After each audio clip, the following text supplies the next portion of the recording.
En mathématiques, et donc en calcul mental, vous aviez une leçon à compléter qui était, si je me souviens bien, la leçon numéro 6.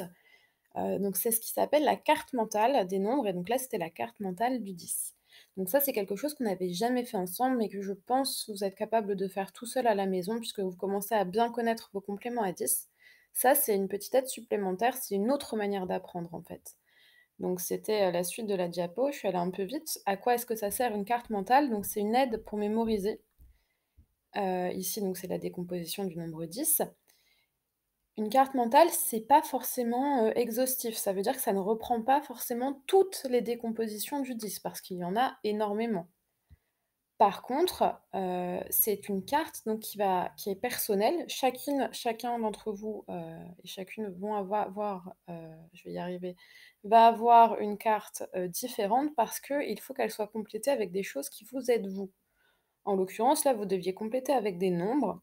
Et ce que je vous ai pas encore expliqué parce que ça me semble un peu difficile, comme ça dans un mail, c'est que c'est aussi une carte sur laquelle vous pouvez dessiner, que vous pouvez personnaliser. Alors attention, ce n'est pas dessiné et personnalisé comme on veut, c'est quelque chose qui doit se faire un petit peu comme quand on se fait l'histoire mentale, vous savez, quand on se fait le petit film quand, on lit.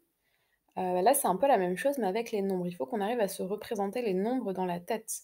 Donc c'est exactement le même principe. Donc c'est à vous de faire le petit travail comme on fait pour le film mental, c'est-à-dire que vous fermez les yeux et vous essayez de visualiser les nombres et vous cherchez ce qui fonctionne pour vous. Chacun est différent, donc ce ne sera pas la même chose pour tout le monde. Je vais réexpliquer ça en fin de vidéo. Donc en l'occurrence, vous aviez cette carte mentale-là, donc 10, donc il fallait compléter. La première, c'était 1 plus 9. Je pense que ça vous le connaissez. 4 plus 6, 5 plus 5, 3 plus 7.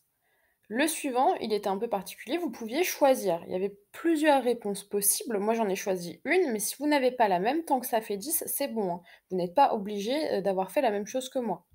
Moi, j'ai choisi 3 plus 1 plus 6 en l'occurrence. 2 plus 8, là, il y avait qu'une seule réponse et ensuite, quelque chose plus quelque chose plus quelque chose.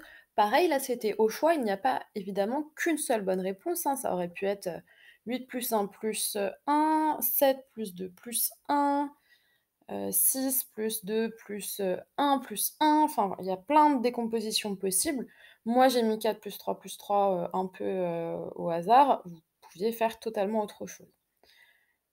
Donc une fois que vous avez cette carte-là, là, peut-être que pour vous, les nombres comme ça, c'est pas ce qu'il y a de plus limpide, de plus évident. Donc à côté de ces décompositions-là, vous pouvez compléter avec une autre, forme de décomposition. Par exemple, peut-être que vous, ce qui fonctionne pour vous, c'est de visualiser comme des dés. Donc là, je vous ai mis un exemple ici avec 4 plus 6. Vous pouvez, à côté de vos décompositions, me faire des représentations 2D. Si c'est ça qui fonctionne pour vous, si quand vous fermez les yeux dans votre tête et que vous cherchez à décomposer un nombre, c'est ça qui vous aide.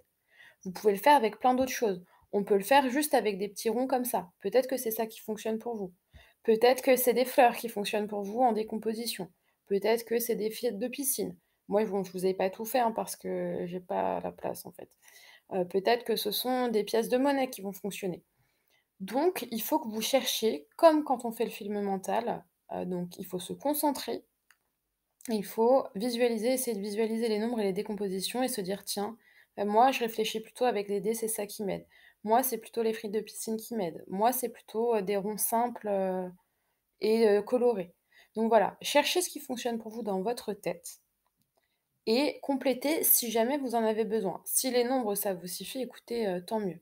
Mais là, on est en train de chercher pour, éventuellement, si vous aviez encore du mal ou des hésitations, c'est une autre manière de mémoriser, c'est une autre manière d'apprendre. Donc c'est toutes les manières d'apprendre, hein, se valent, d'accord? C'est pas il y a pas une manière meilleure que l'autre. Là, c'est juste une aide supplémentaire. Donc malheureusement, je peux pas faire le travail là pour vous, c'est à vous de chercher ce qui fonctionne. Je ne sais pas si c'était très clair. On en refera une de toute façon, vous avez vu dans la leçon suivante, il y a la carte mentale du 60, donc je reviendrai là-dessus, je pense notamment en classe virtuelle.